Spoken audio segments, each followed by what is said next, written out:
যে এখন ডিম ভাজি করব। মরিচ পেঁয়াজ দিয়ে নিলাম, কুচি কুচি করে কাটা হয়েছে। এখানে লবণ দেওয়া হলো।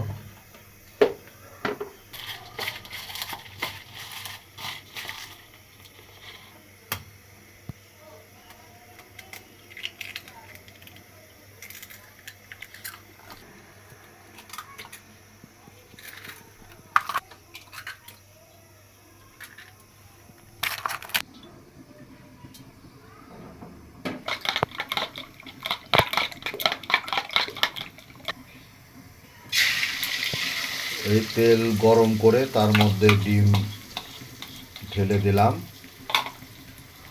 এখন কিছুক্ষণ ভাজবো। এই যে আরো কিছুক্ষণ ভাজতে হবে।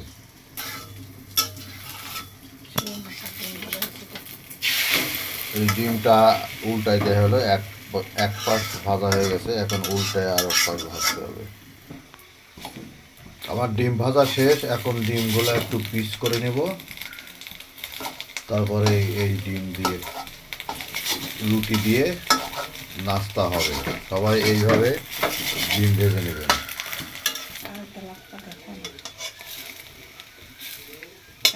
আসি।